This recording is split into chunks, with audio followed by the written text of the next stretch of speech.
Selamat berbahagia untuk semuanya. Naskah kuno rusak parah. Apa yang kita bisa lakukan?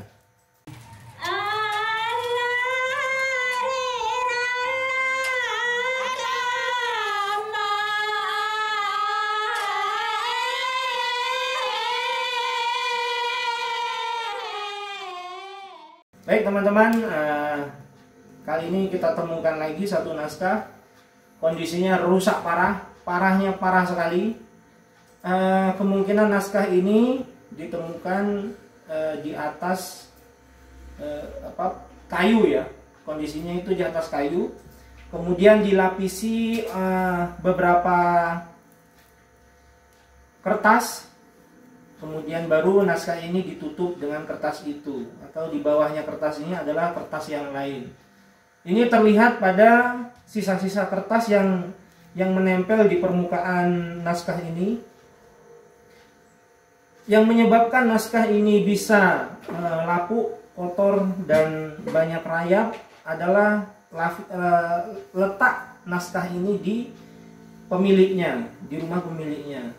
Nampak sekali di sini kotoran kayu ya, kotoran kayu itu menempel pada naskah ini. Naskah ini tidak bisa dibuka, kondisinya rusak parah, menempel antara satu dengan yang lain.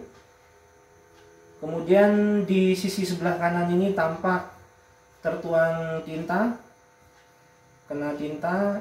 Ini kemungkinan alat tulis lain yang menyatu pada naskah ini. Kalau dilihat di sebelah belakang, pada bagian sebaliknya, ini pelapukannya sudah cukup parah. Serat naskah, serat deluangnya sudah terburai. Ini karena pelapukan cuaca dan air.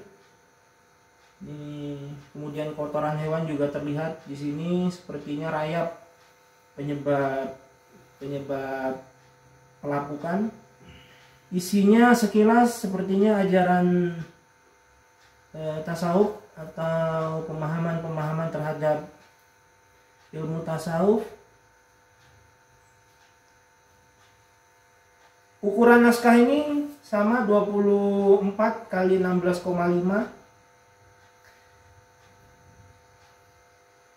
Ruang tulisannya 20 kali 14. Kemudian cap kertas tidak ada karena ini naskah deluang, tidak ada cap kertasnya. Perkiraan tahun tidak bisa, sementara ini belum bisa kita pastikan tahun berapa, karena ini harus diproses lagi lebih lanjut untuk bisa dibuka satu persatu secara perlahan. Kemungkinan ini nanti akan dilunakkan lagi ya, kemungkinan akan direbus dengan teknik khusus, baru bisa dibuka, baru bisa dilihat secara keseluruhan. Mungkin itu saja pada kesempatan video kali ini untuk mereview satu naskah lagi yang baru kita temukan. Untuk teman-teman semuanya, jangan lakukan jual beli naskah. Kita perlu selamatkan. Pertama kita harus apakan ya? Ya, kita ketemu sama pemiliknya, kemudian kita edukasi, kita beritahu bahwasanya ini naskah penting, perlu kita selamatkan, perlu kita preservasi, perlu kita konservasi, perlu kita perbaiki. Tahap-tahapannya seperti pada video saya yang sebelumnya, silahkan tonton.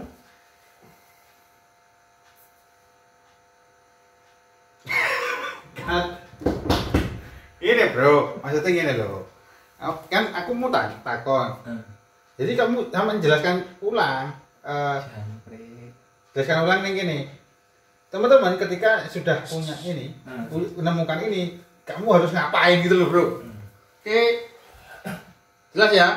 Oke, rolling and action. Teman-teman, jika teman-teman menemukan naskah seperti ini, silahkan tonton video saya yang sebelumnya.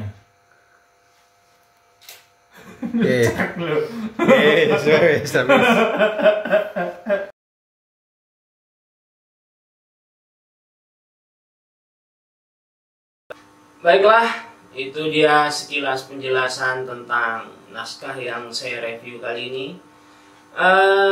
Buat teman-teman yang baru lulus SMA yang saat ini bingung untuk mencari referensi kira-kira ingin kuliah di jurusan apa atau di bidang keilmuan apa. Menurut saya menarik.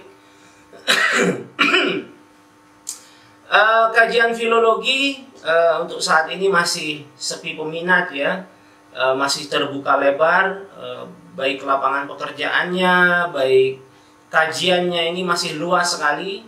Menurut saya menarik jika teman-teman bisa atau tertarik terhadap dengan kajian-kajian naskah seperti ini untuk mengambil jurusan filologi.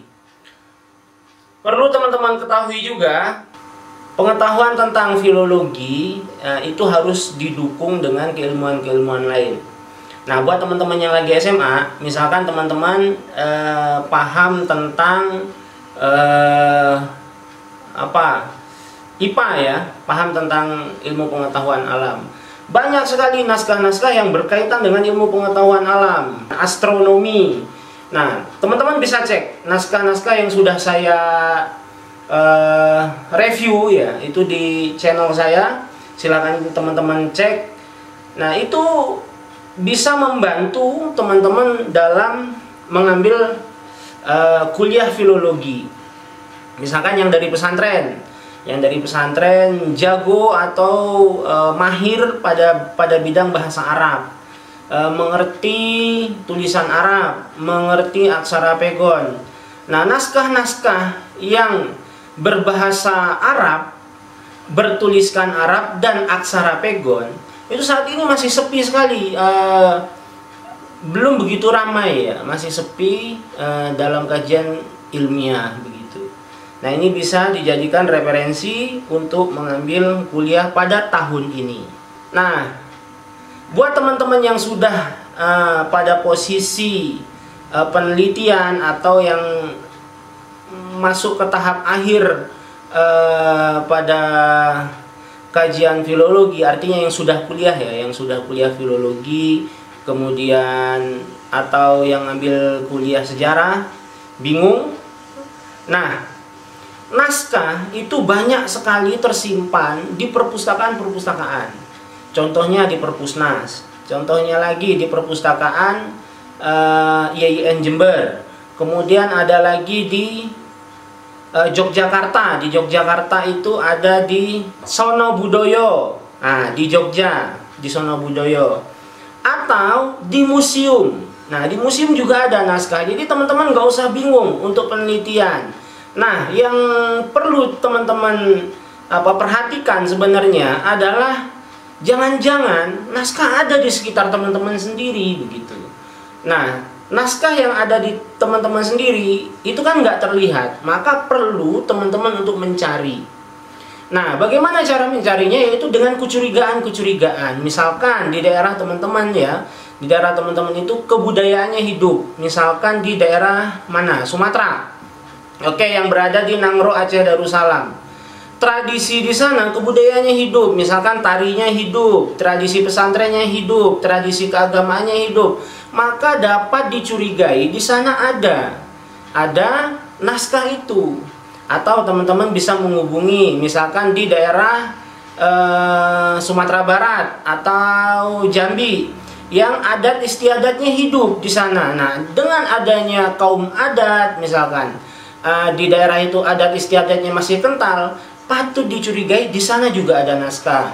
Misalkan kita lari ke Jawa, di Jawa tradisi pesantrennya hidup, banyak sekali pesantren-pesantren kuno, banyak sekali pendidikan-pendidikan yang didirikan pada masa kolonial yang masih ada sampai saat ini. Misalkan pesantren, kalau untuk yang beragama Islam, bisa dicurigai di pesantren tersebut ada naskah kuno.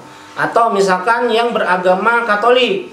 Nah, di lembaga-lembaga pendidikan yang memang sudah didirikan dari dulu, patut dicurigai ada tulisan-tulisan kuno di sana. Nah, itu referensi yang bisa saya bagi buat teman-teman. Tetap bahagia, salam literasi.